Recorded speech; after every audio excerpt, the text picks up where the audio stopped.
Don't forget to watch us. We are on your computer, your mobile device. Just head on over to SuperTalk TV. And back on July the 23rd, way back when, it was National Women Touched by Addiction Day, which I think is a good thing for us to talk about. And joining us is Ashley Hall. She's the Alcohol and Drug Director of Singing River Services in Jackson and George counties here in Mississippi. And she's here to tell us a little bit more why we should pay attention to that. So, hey, Ashley. Hi, how are you? Sorry we didn't get you on that day, but a day late, dollar short, but it's still a good topic, and I think it's a good thing. So give us a little bit of background around that particular day and the awareness you guys are trying to increase. Okay. So, what we try to do is try to make sure that we bring awareness, especially to women in addiction, right, dealing with addiction, because it affects us, it affects us all. So, here at Singing River Services, specifically, we have programs that cater to women and just trying to make sure that we have the resources available for them to come in to get treatment and get resources. And so we're always available. We have, 24/7 services and resources that they're able to kind of just tap into if they need those resources. Like so many other things, I mean, it sounds the same. You think of addiction being similar in both men and women, and I'm sure to some extent it is. An addiction is an addiction. But at what point is it a little bit different? How does substance abuse maybe affect women a little bit differently? Absolutely. So, with women, it can manifest differently between men and women due to like a variety of factors, right? Biological differences, psychosocial factors. Women often, face different societal pressures, rules, and expectations compared to men. So these factors can really contribute to stressors that lead to substance use and influence patterns of addiction. Do you find that more women are led to substance abuse because of maybe their mental health struggles, whether that be depression, anxiety, or just the stress of whatever's going on in their life? Or does the substance abuse come first and then lead to the mental health issues? No, sometimes that can be, it's co-occurring. So a lot of women can suffer from both substance use disorder and mental illness due to medication. Many individuals, especially women with mental health disorders, may use substances as a way to cope with symptoms. For example, a woman that's suffering from anxiety may use alcohol to relax. Someone with depression may use stimulants to feel more energetic. So it can be, it's co-occurring, and so it's not one or the other, or one outweighs the other. Sometimes they're simultaneously. Now, I'm guilty of my 5 o'clock margarita, Ashley. So. Absolutely. And then my 5 a.m. cup of coffee. So, yeah, absolutely. Keeping that lighthearted, because I think, there's always that line in the sand that has to be drawn for people to take care of the women in their family, and then them to take care of themselves, to recognize, hey, you've moved past, having a fun little margarita with your tacos, and it's gotten to be a little bit more of an issue. What are some of those red flags that you try to help people keep in mind if they're trying to navigate their own, substance use? Absolutely. Some of those signs of addiction can be like behavior changes, neglecting responsibilities at work or at school, at home, engaging in very risky activities, increased conflicts with friends and family can also be one of those signs. Physical changes in your appetite and sleep patterns, psychological changes, sudden mood swings, periods of hyperactivity or followed by exhaustion.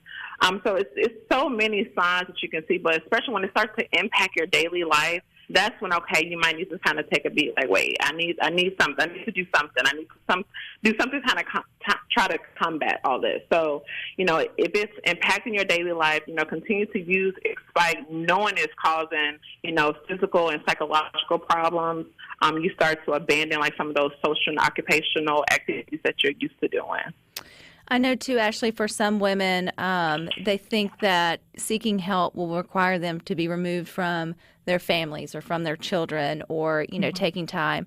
Are there various levels of service that can keep a woman engaged with her family? Not necessarily. I know there's different levels. At some point, you may have to go to an inpatient sort of facility or spend a little time to get. And anytime you spend time getting healthier to come back to your family in a better state, that's always a good thing.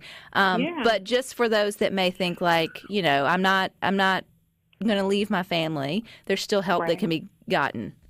Right. Yeah, Singer River Services, our A&D service program, we provide several programs, and it's not all, residential. So sometimes that level of care is necessary, but we have also IOP, which is our intensive outpatient, that allows you to, have a normal life, but also receive the treatment that you need as well. It's a 10-week program. You come, you do your groups, you take your, you do your sessions, your individual sessions with your therapist, but you're also able to work and go to school and do those things and be with your family.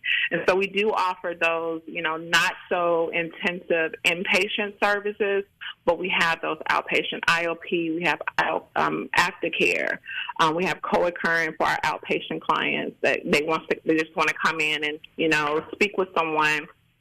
We have all of those services here at Singer River Services. And, we also follow, our certified community behavior health model of care. So which means that we provide 24/7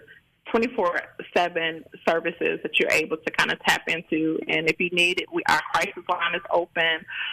So there are services and resources available, and it's not just residential and inpatient. And we have been talking, a little bit about the substance use, Ashley, but also, yes, substance use and mental health go hand in hand, but you can have mental health issues that need to be addressed without substance use as well. So absolutely, you don't have to be having too many margaritas with your moms to just also need help. Exactly. And we provide those mental health services as well, not just substance abuse. We want to make sure that we have resources for, all those areas, and not just substance abuse, but also mental health as well. And to this idea that if you go and seek help, or especially therapy around maybe like mental health, anxiety, or depression, or whatever it may be, panic disorder, that you go until you get the tools needed. It's not like you start and you have to go forever. I think some folks are very worrisome about getting help because they feel like once I get stuck with a therapist, no offense, that you're there for a lifetime. And that's not really how it can work that way, but it doesn't always work that way. No, it doesn't. It doesn't. You come to us as long as you need to.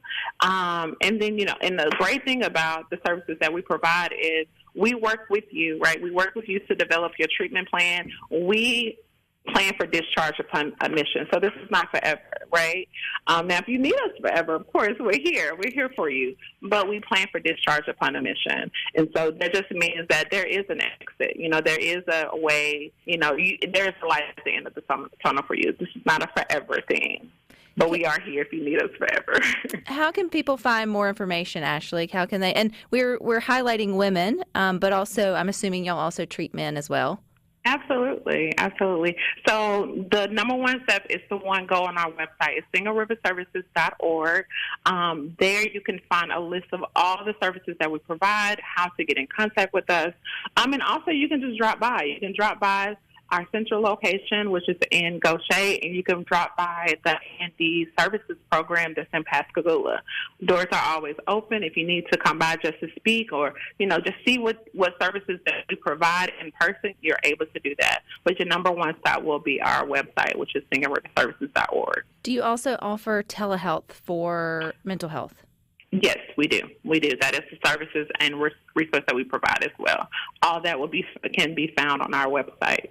Well, Ashley, I appreciate your time here on Good Things Today. I think even though it's not a fun topic to talk about, which is ever substance abuse or mental illness, I think the more that we talk about it and the more that we share that there are resources out there and that it all comes in different shapes and sizes and that it's okay to go get those tools in your tool belt that you need to be a more stable, functioning, peaceful individual. I've never met anybody, Ashley, that doesn't want to walk in peace. And I think that needs to be the billboard. It's like, look, you just want to be a peaceful person. And if you're not, then get the tools to help you get there.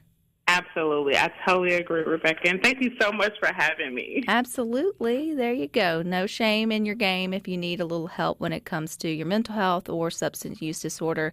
If they're not the people for you, I know Mississippi Department of Health as well as Mississippi Department of Mental Health and Services have so many good places for us to go and sort of get those services these days. So no shame in